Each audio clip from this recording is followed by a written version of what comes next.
नमस्कार दोस्तों, मैं अंकुर उपाध्याय स्वागत करता हूं आप सभी का एक बार फिर से अपनी नई वीडियो में। दोस्तों, इंडसइंड बैंक के लिए प्रॉब्लम्स खत्म होने का नाम ही नहीं ले रही हैं।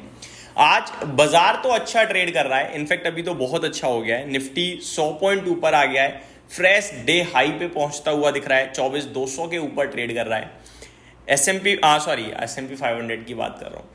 Small cap index, mid cap index, bank Nifty 1% ऊपर हो गए हैं। सेंसेक्स और निफ्टी में करीब आधा परसेंट की तेजी हो गई है।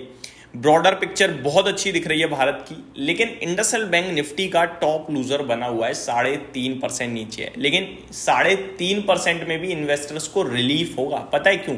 मॉर्निंग में ये शेयर करीब 5% 6% टूट गया था, अभी 798 पे ट्रेड कर रहा है, और अगर आज का लो बताऊं तो वो 775 रुपीज का है, यानी कि नीचे से रिकवरी भी अच्छी आ गई है। अब सवाल ये उठता है कि कल तक इंडसइंड बैंक जो आउट परफॉर्म कर रहा था, बहुत अच्छे तेजी में दिख रहा था, वो अचानक से आज क्यों गिर गया?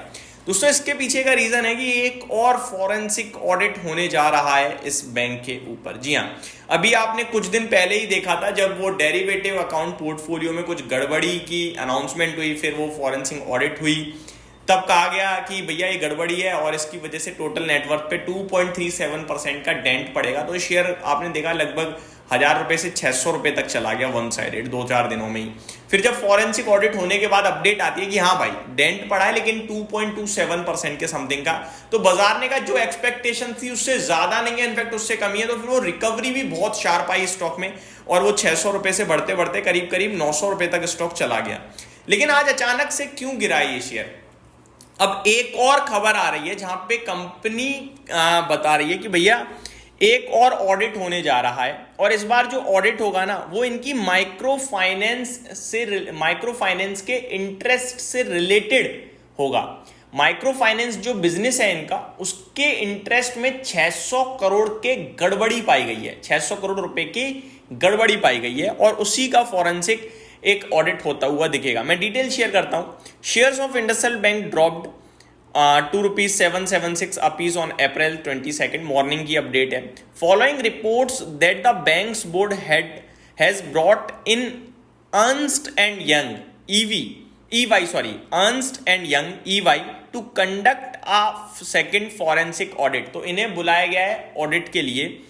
This new probe will focus on ₹600 crore discrepancy related to accrued interest income from the bank's microfinance portfolio। तो जो माइक्रो फाइनेंस पोर्टफोलियो है उससे जो 600 करोड़ का ब्याज बना है वो गायब है भाई साहब। उसकी जांच पड़ताल के लिए अब ये बैठाया गया है। अब ये स्टॉक ज्यादा नहीं गिरा, या फिर गिरने का जो रिकवर हो रहा है उसके पीछे रीजन ये है कि टोटल अमाउंट ही 600 करोड़ बताया जा रहा है। अब इससे ज्यादा तो होगा नहीं कि इतनी गड़बड़ी है। अब उसमें भी कुछ रीजन आ गया तो फिर वो वैसे ही नेगेटिव नहीं रहेगा, और अगर 600 करोड़ की गड़बड़ी भी आई तो भी वो ज्यादा नेगेटिव नहीं होगा। नेगेटिव तो होगा, ज्यादा नहीं होगा। तो यही एक बड़ा रीजन है जिसकी वजह से स्टॉक टूट रहा है। और दूसरी बात, बैंक निफ्टी बहुत स्ट्रॉन्ग साउंड कर रहा है, तो वो एक अलग रीजन है कि शायद इंडसइंड बैंक रिकवर कर रहा हो। और तीसरी बात, last one mutual fund industry ने इस स्टॉक को उठाया ही है, बेचा नहीं है। तो ये कुछ कारण है जिसकी वजह से गिर नहीं रहा है। लेकिन इंडसइंड बैंक अगर बार बार ऐसे प्रॉब्लम में आएगा तो फिर निवेशकों का ना भरोसा उठेगा इससे। आगे पढ़ें। द EY यानी Ernst and young audit is being launched in parallel with ongoing investigation by Grand Thornton Bharat, GTB जिसे हम कह रहे हैं, which is examining irregularities in how IndusInd bank accounted for its forensic derivative portfolio। तो ये जो Ernst and young की जो ऑडिट है ये साथ ही साथ चलेगी जो अभी हुई है डेरिवेटिव पोर्टफोलियो की जांच में GTB के द्वारा। तो ये अपडेट्स थी दोस्तों, जिसकी वजह से सारा का सारा मामला सामने आता हुआ दिख रहा है और शेयर का प्राइस टूट रहा है। ये तो गई आपके लिए इंडसइंड बैंक की अपडेट फुल फ्लैज। अब निवेशक क्या करें, एक ये भी सवाल हो सकता है। मेरे हिसाब से कुछ नहीं करना चाहिए। 600 करोड़ का टोटल मामला हो सकता है मैक्सिमम लेवल पे, स्टॉक ऑलरेडी रिएक्ट कर चुका है, रिकवर कर रहा है, देन डेफिनेटली कुछ ना कुछ स्ट्रेंथ है। बट इस ऑडिट से रिलेटेड जैसे ही कोई खबर आएगी दोबारा नेगेटिव या पॉजिटिव, तो फिर एक दिन और मेजर रिएक्शन आएगा। उसके लिए आपको अपने आप को प्रिपेयर्ड करना होगा। अब आते हैं दूसरी खबर पे। दूसरी खबर है अमेरिका से रिलेटेड। अमेरिका की चिंताएं परेशानियां बढ़ती जा रही हैं, और नो डाउट अभी तो हमारे लिए कोई खतरा नहीं दिख रहा है, लेकिन जो चीज़ें डेवलप हो रही हैं वो डेवलप तो अच्छी नहीं हो रही हैं।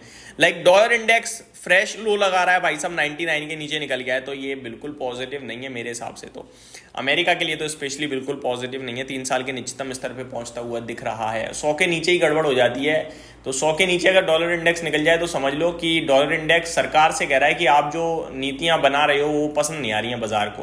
तो ट्रम्प साहब कोशिश तो करेंगे कुछ बदलने की, लेकिन अभी तक तो मार्केट को बिल्कुल भी कुछ सहारा मिल नहीं रहा है। दूसरी बात भी अमेरिका से रिलेटेड ही है। अमेरिका की ट्रेजरी जो बॉन्ड्स है, ट्रेजरी यील्ड्स बॉन्ड्स जो हैं वो 4.4% के इंटरेस्ट पे आ चुके हैं, यानी कि दबा के सेलिंग चल रही है अभी भी, आप ये कह सकते हो। देखो जो बॉन्ड्स में होता है ना वो इनवर्स रिलेशन होता है। लाइक अगर आप बाइंग करोगे तो वो नीचे जाएगा इंटरेस्ट, और अगर आप सेलिंग करोगे तो वो ऊपर जाएगा। काफी लोग कंफ्यूज होंगे, तो मैं शॉर्ट में बता दूं, जब आप बॉन्ड्स में सेलिंग करोगे तो बॉन्ड के प्राइसेस इंक्रीज होंगे। अब गवर्नमेंट को ज्यादा इंटरेस्ट पे करना पड़ेगा बॉन्ड इन्वेस्टर्स को, इसलिए नेगेटिव होता है, और इसलिए सेलिंग से वो ऊपर जाता है, नीचे नहीं जाता। और जब बाइंग आती है यानी खरीदारी हो रही है तो वो बॉन्ड के प्राइसेस नीचे आते हैं। अब गवर्नमेंट को क्या कम पैसा, कम इंटरेस्ट पे करना पड़ेगा, तो ये गवर्नमेंट के लिए फायदे वाली बात है, इसलिए इनवर्स रिलेशन होता है यहाँ पे।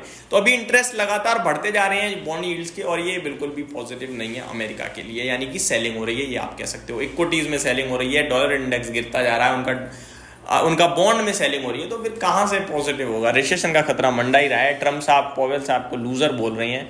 इतनी सब नेगेटिव चीजों के बीच में अमेरिका कहां कुछ करने वाला है। अच्छा, यही समाप्त करता हूं इस वीडियो को। उम्मीद करता हूं डिटेल्स डेटा आपको पसंद आया होगा। Thank you so much for watching this video. Have a great day guys.